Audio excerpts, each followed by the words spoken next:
how does your blood sugar level affect your mental health?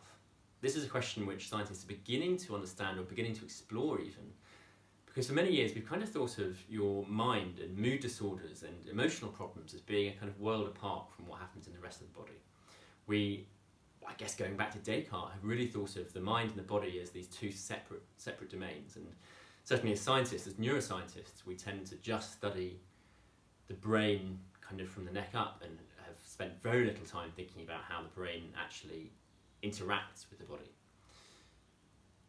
One of the things that we've recently started trying to investigate, though, is the link between what's called metabolic disorders, so problems with how you regulate your energy levels, and a number of mental health conditions, but particularly depression.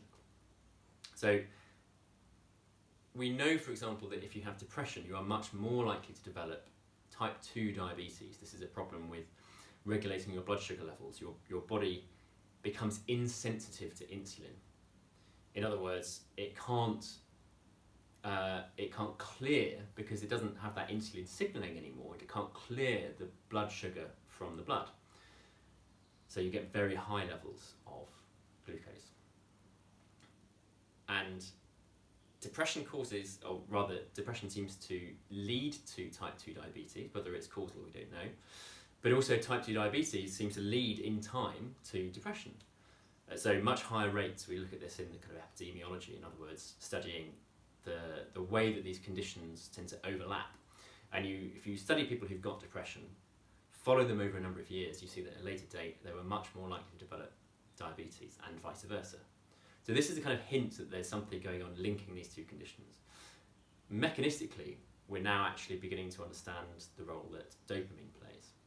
So insulin, in a real kind of surprise, a real sort of turnaround, I think, we see that insulin seems to change the way that your dopamine neurons work. So dopamine is possibly one of the key neurotransmitters in depression, and it regulates our motivation and also not quite the sense of pleasure, but certainly the sort of drive and the way that you approach life.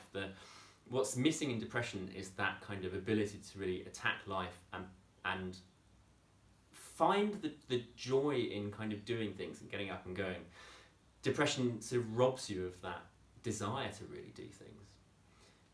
You still have a kind of abstract sense that there's things that you wish you could do, but you don't have that kind of ability to really to get started. It's almost like you sort of lack that kind of starting energy, and that is something to do with dopamine.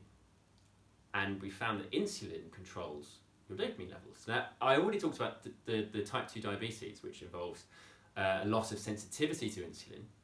And we know that in diabetes, that sensitivity happens in the rest of your body, the periphery, but also within the brain itself. So these neurons in a brain region called the ventral striatum, they lose their sensitivity to insulin when you develop type 2 diabetes.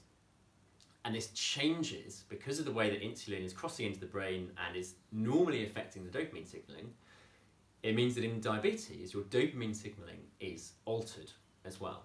So you can see very clearly that, for example, in mice that have been genetically engineered to lack these insulin receptors, they actually show deficits in motivation, just like we see in depression.